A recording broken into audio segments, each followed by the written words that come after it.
श्री नारायण के चरण कमल में प्रणाम करते हुए आइए जानते हैं पितृपक्ष का महत्व और पितृपक्ष में हम कौन सा दान करें और कैसे करें, इसकी भी जानकारी हमें होना चाहिए। और पितृदोष होने पर क्या होता है घर में, किस तरह से पितृदोष मिट सकता है।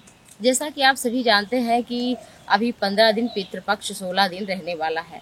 हर व्यक्ति अपने पितरों के निमित्त कुछ दान अवश्य ही करता है और करना भी चाहिए, क्योंकि गरुड़ पुराण में और इत्यादि ग्रंथों में, देवी भागवत इत्यादि में भी इसका वर्णन आया है कि जिस दिन से पितृपक्ष प्रारंभ होता है तो हमारे पितृ आकर के हमारे द्वार पर खड़े रहते हैं और प्रतीक्षा करते हैं कि हमारे वंश का कोई व्यक्ति हमें पानी देगा, हमारे लिए कुछ दान करेगा और इससे हमारा कल्याण होगा। और तृप्त हो जाते हैं, वो भोजन जल इत्यादि प्राप्त कर लेते हैं और अपने पुत्र पौत्र और अपने वंशज को, अपने कुल को आशीर्वाद देकर जाते हैं, जिससे घर में बरकत, धन धान्य, सुख समृद्धि का वास रहता है।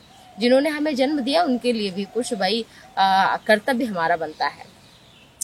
शास्त्रों के अनुसार पितृदोष कैसे पता चले, जैसे कि संतान का ना होना, विवाह का ना होना, या धन संपत्ति, कोई रोजगार ना चलना, जीवन में मन में क्लेश मचा रहना, अच्छी भावनाएं ना आना इत्यादि का जो है होना, ये सूचक है कि आपके घर में, आपके जीवन में पितृदोष है, जिससे आप सुखी नहीं रह पा रहे हैं।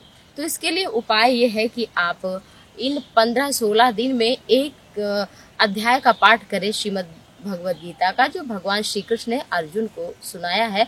वो है 7वां अध्याय, उसका नाम है ज्ञान विज्ञान योग। इस अध्याय का आप अगर 16 दिन पाठ कर लेते हैं तो निश्चित ही आपके जीवन से पितृदोष समाप्त हो जाएगा। और इसके साथ साथ श्रीमद् भागवत महापुराण के महात्म की कथा, जो आत्मदेव, धुंधली, धुंधकारी और गोकर्ण की कथा है, किस तरह से उन्हें मोक्ष की प्राप्ति हुई, ये कथा अगर आप पढ़ लेते हैं तो भी आपको पितृदोष से मुक्ति मिल जाती है। तो ये हुआ तो पढ़ने का, अध्ययन का, पाठ का महात्म्य। ओम सर्व पितृ देवताभ्यो नमः, इसका भी आप जप कर सकते हैं। इसके साथ साथ दान करने की बात आती है तो आप इन दिनों में मछलियों को आटा डालिए। तालाब, नदी, सरोवर के किनारे जाइए और मछलियों को आटा डाल दीजिए, गोली बना करके। चींटियों को आटा शक्कर मिला करके डाल दीजिए। और पशु पक्षी जो है, साथ ही साथ काग बलि का बहुत महत्व है। काग बलि यानी कौवे की बलि, ऐसा नहीं कि उसका वध करना है, इसकी बड़ी महिमा है।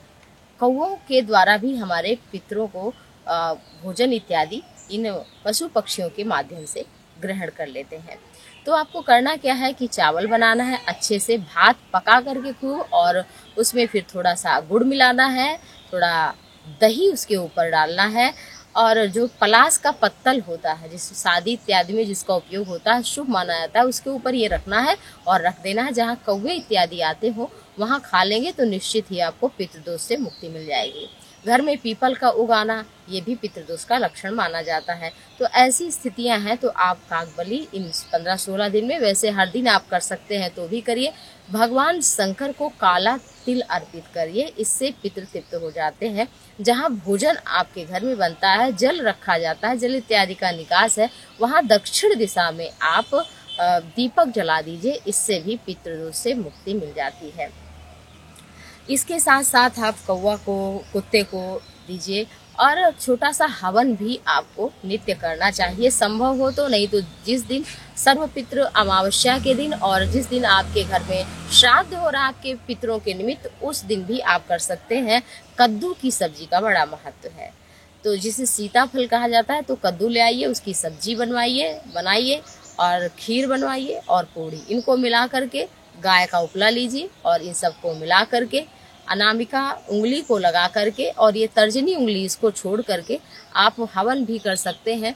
और हवन करेंगे ओम सर्व पितृ देवताभ्यो नमः, और स्वधा का नाम लीजिए। आप तर्पण करिए तो भी स्वधा का नाम लीजिए, हवन करिए तो भी स्वाहा के साथ स्वधा, क्योंकि स्वधा जो है वो पितरों की पत्नी है, पितृ की पत्नी है, तो उनके साथ में ही ग्रहण करते हैं। और अग्नि देवताओं का मुख है, अग्नि का बड़ा महत्व है। ब्राह्मण और अग्नि, इनके द्वारा ही देवता कुछ ग्रहण करते हैं, पितृ कुछ ग्रहण करते हैं। तो पितृ देवता हैं, अगर उनको आप प्रसन्न करना चाहते हैं तो ब्राह्मण को भी भोजन कराइए और साथ ही साथ जो चीज़ें आपको बताई वो भी करिए। इसके साथ में अग्नि में आप हवन भी करिए। इन चीज़ों को मिला करके निश्चित ही पितृदोष समाप्त होगा और आपके पितरों का आशीर्वाद आपको मिलेगा। जीवन में सुख शांति समृद्धि निश्चित ही बनी रहेगी। ये बहुत छोटा छोटा काम है, आप बड़े से बड़े काम करते हैं, बहुत धन खर्च करते हैं, लेकिन आपके जीवन में कुछ अच्छा नहीं होता। परंतु ये ऐसे उपाय हैं जो कि अचूक हैं। तो इस उपाय को आप करिए और निश्चित ही आपको लाभ होने वाला है।